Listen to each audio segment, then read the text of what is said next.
अगर आप सोचते हैं कि गेम के अंदर की आपकी डिजिटल संपत्ति सुरक्षित है तो काउंटर स्ट्राइक 2 की यह खबर आपको चौंका देगी।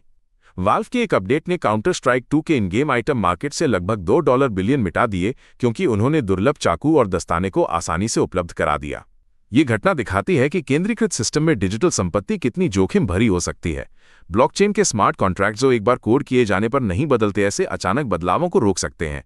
इस हैलोवीन पर $31 बिलियन के रिकॉर्ड बिटकॉइन ऑप्शंस एक्सपायर होने वाले हैं, जो पिछले महीने के $18 बिलियन के आंकड़े को भी पार कर गए हैं।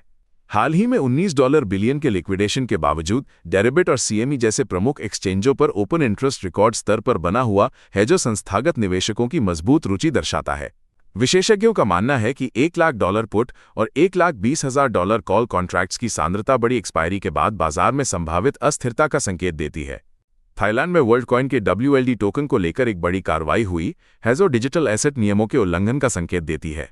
थाईलैंड के SEC ने वर्ल्ड कॉइन के आइरिस स्कैनिंग साइट पर छापा मारा है। आरोप है कि वे बिना लाइसेंस WLD टोकन एक्सचेंज सेवाएं चला रहे थे।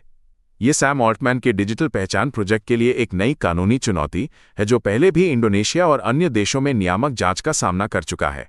कल्पना कीजिए, एक ऐसा बैंक जो कभी क्रिप्टो को धोखाधड़ी कहता था, अब उसे संस्थागत ऋणों के लिए संपार्श्विक के रूप में स्वीकार कर रहा है।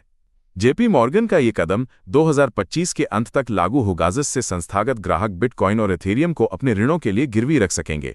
ये पारंपरिक वित्तीय प्रणाली में डिजिटल संपत्तियों का एक बड़ा एकीकरण है, जिसे तीसरे पक्ष के कस्टोडियन द्वारा सुरक्षित रखा जाएगा, ठीक वैसे ही जैसे एक सुरक्षित तिजोरी में आपका सोना रखा जाता है। क्रिप्टो दुनिया में एक बड़ा कदम। VY फाइनेंस ने CST एपेक्स लॉन्च किया है, जो कार्डानो DeFi को EVM चेन से जोड़ रहा है।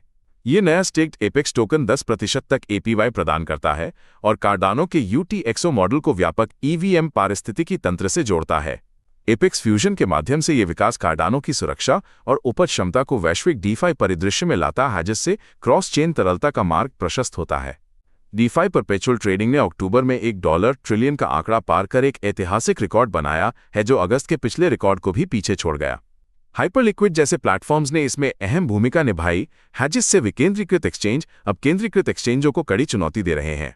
ये 24/7 ट्रेडिंग, उच्च लीवरेज और मेटामास्क इंटीग्रेशन जैसी सुविधाओं के कारण संभव हुआ है, जो सट्टा व्यापारियों को तेजी से आकर्षित कर रहा है। क्या अमेरिकी सरकार ने क्रिप्टो पर अपनी युद्ध नीति को खत्म कर दिया है, या ये सिर्फ एक राजनीतिक चाल है?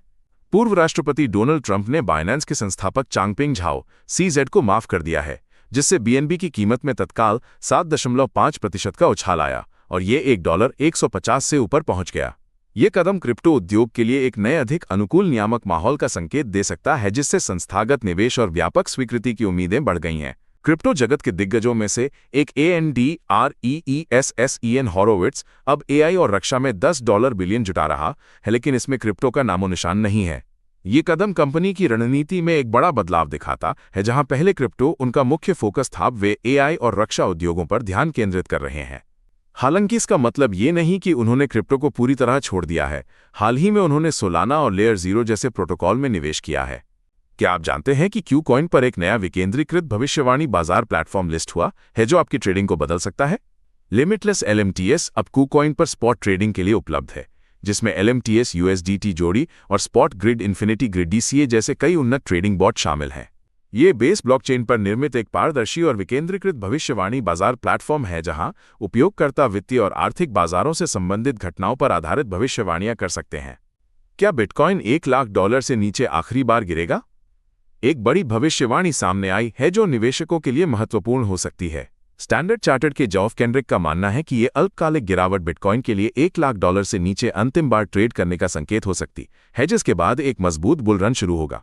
वे सोने और बिटकॉइन के प्रवाह तरलता संकेतकों और महत्वपूर्ण तकनीकी समर्थन स्तरों को प्रमुख कारकों के रूप में देखते हैं, जो बाजार के निचले स्तर के बनने का संकेत देते हैं। अगर आप DeFi में हैं तो यह खबर आपके लिए एक चेतावनी हो सकती है। विकेंद्रीकृत एक्सचेंज बनी, जिसने कभी $80 मिलियन TVL देखा था, $8.40 मिलियन के हैक के बाद बंद हो गया है। टीम के पास सुरक्षा ऑडिट और पुनर्निर्माण के लिए लाखों डॉलर नहीं थे। ये दिखाता है कि स्मार्ट कॉन्ट्रैक्ट्स जो एक स्वचालित वेंडिंग मशीन की तरह होते हैं, अगर उनमें कोई खामी हो तो वे कैसे खाली हो सकते हैं। हालांकि BUNNI ने अपने V2 स्मार्ट कॉन्ट्रैक्ट्स को ओपन सोर्स कर दिया है। क्या आप जानते हैं कि टेस्ला ने 2025 की तीसरी तिमाही में बिना एक भी बिटकॉइन बेचे $80 मिलियन का मुनाफा कैसे कमाया? ये सब बिटकॉइन की बढ़ती कीमतों और नए FASB लेखांकन नियमों के कारण संभव हुआ, जिससे कंपनियों को अवास्तविक लाभ को भी तिमाही आधार पर दर्ज करने की अनुमति मिली। सोचिए, यह ठीक वैसे ही है जैसे आपकी डिजिटल संपत्ति की कीमत बढ़ जाए और आप उसे बेचे बिना ही अपनी बैलेंस शीट पर लाभ दिखा सकें।